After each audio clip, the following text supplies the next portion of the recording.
I'm Charlotte McLeod with the Investing News Network, and here today with me is Eric Sprott of Sprott Mining and Terry Lynch of Save Canadian Mining. Thanks so much for being here to both of you. Great to be here. Happy to be here. Great. So Terry, we're here today for an update on Save Canadian Mining. It's an initiative that you launched back in November. We spoke then, but to start off, can you tell those who might not be aware what this is all about? Basically, our principle at Save Canadian Mining is that there was a rule change back in 2012 where a rule that had been in place for 142 years was taken out. And that rule was the tick test. Basically what it did was you were only able to short a stock if the stock was going up. And when they removed it, it sort of changed the structural protection of the market, and it has led to the market being devastated, especially in junior mining. So that's why we started Save Canadian Mining. Okay, so you've amassed many high-profile backers. Eric, you're one of them. Briefly, we did talk in November, but for those who may not have seen that, can you explain why this is something you've decided to put your voice behind? Sure. Well, first of all, I was very aware as an investor that the absence of the tick rule was working very, very much against investments, of which I have lots of those investments. And I think the rule was changed because the powers that be, the banking syndicates and the brokerage trading companies held sway at the exchanges and brought about those changes because it would let them do the trading. And I think everyone can imagine the kind of trading that happens. It's a big computer room with banks and banks of computers against you. And of course they can front run you, they can spoof you, and all of those things need to be attended to. So when Terry came by and said he was going to start this initiative, well, I was all in immediately, and I hope other mining companies and executives and regulators and anyone connected with the investment business in mining would come aboard. Okay, great. So I mentioned we're here for an update. It's because you've released some new research from Save Canadian Mining. Terry, can you tell me what the most compelling thing you found from that was? Yeah, we hired Build, which is a very respected mining research group, and we asked them to sort of, dig around and provide some data for us to provide government, some hard facts. So the most compelling hard fact is that the day the tick test was taken out, basically call that day one. Day one, stock market index was 100 and the commodity index was 100 because it was day one. So today, 7 years later, commodity index is down to 93, so down 7%. Stock market index is down to 35, 65%. So historically, typically the stock market index is traded above the commodity index. So that's a devastating loss of billions and billions of dollars of shareholder value. There's some other big numbers in there as well. One that stood out to me is that Canadian mining companies have contributed $2 billion less in economic activity since that rule was removed. One thing that I hoped you could explain is, those years from 2012 to now haven't been good for the industry. So how do we know it's connected to this tick test versus that? Well, I mean, that's why we had Build come in and do the research, because typically one would think that it's a commodity business, so it's cyclical. So you're going to have your ups and downs. We're definitely you're never going to change that. That's capitalism. But the reality is, typically, historically, the market index has been at or above the commodity index. So now we're down by 3 times. Is that normal? No, it's not normal. Never happened before. So we got to change the rules. It's a structural problem. It's not a commodity problem. Okay, so you're working hard on this initiative. I wondered if you could, maybe this is a question for both of you, talk about, is this the only thing that needs to be done, or are there other things that should be happening that we should be seeing from other entities in Canada?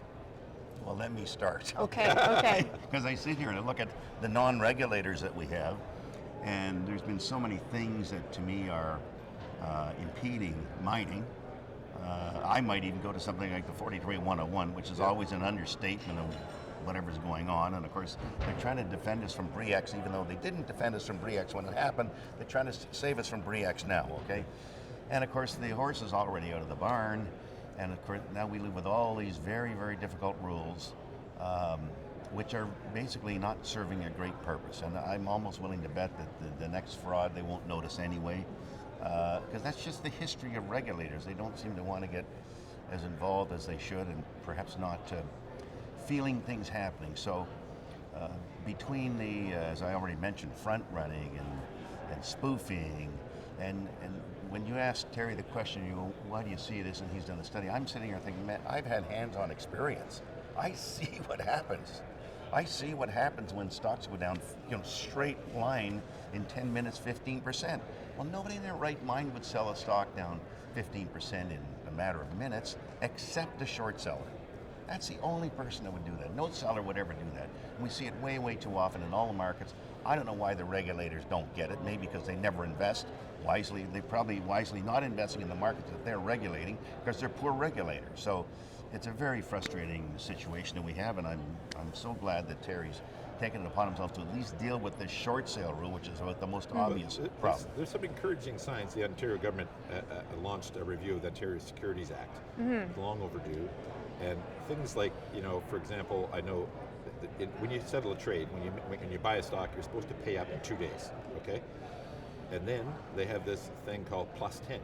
So T plus 2 plus 10. So this 10 days is for clerical error. Well, they're driving a truck through that clerical error, and it basically leads to an endless stream of basically naked shorting, which is theoretically not supposed to be allowed.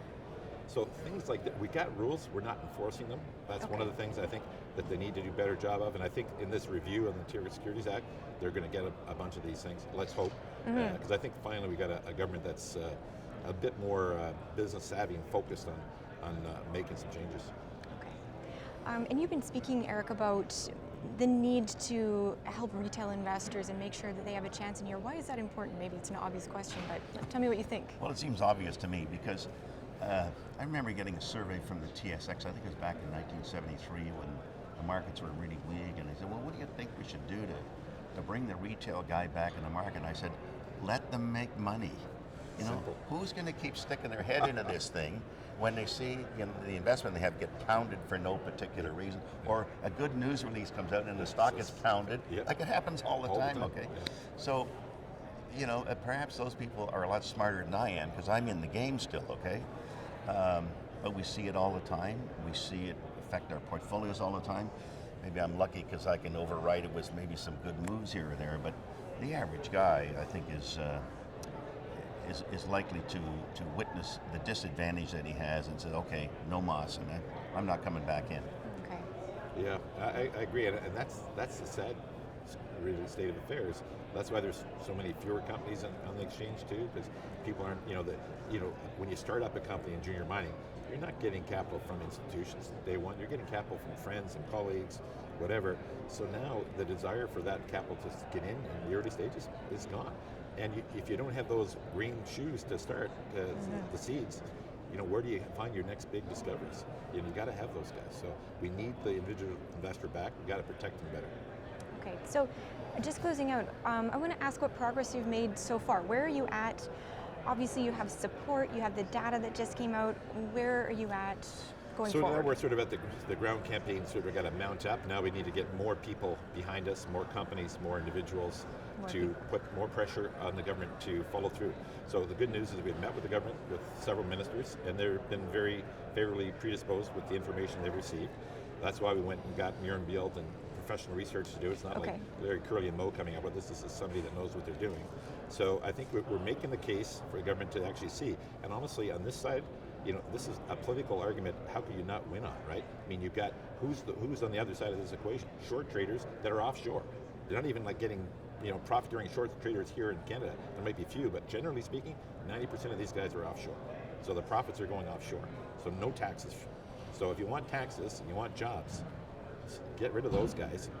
Allow junior mining to get back to creating jobs and finding discoveries. Okay, and Eric, final question for you. I want to ask why you think right now is the time that this needs to change. I think you've been a very active investor in the junior resource space recently. Is it a reflection of where you think the market is headed? Well, of course, the reason I've come in behind it is because Terry started it. I was very aware of the problem, but at my age, I'm not about to lead a campaign to deal with that. And thank goodness that Terry's come upon it and said, okay, fine, I'm going to lead the charge here. And I was more than willing to help out, and I'm more than willing to ask people in the mining industry that I support and people in the brokerage community that I support to help fund this initiative and try to sway the thinking of the regulators. So it was a matter that it was fortuitous that Terry came along with the initiative. Yeah, and would you say now, is now the time when people should be getting in? Are we gearing up for a good Well, you can only speak with your own money. I True. know Eric has shown with his own money in the last year, he's pretty much, there wouldn't be a junior mining market at all if Eric Sprott wasn't investing. Terry's a lot smaller than Eric, but Terry's Right. putting his money in now. Yeah. And I think we're early. Okay. I think these rules are going to change, and then there's going to be a tremendous opportunity in junior mining. Okay, well, thanks so much to both of you. We'll be watching closely what happens next. And once again, I'm Charlotte McLeod with the Investing News Network. This is Terry Lynch with Save Canadian Mining and Eric Sprott with Sprott Mining.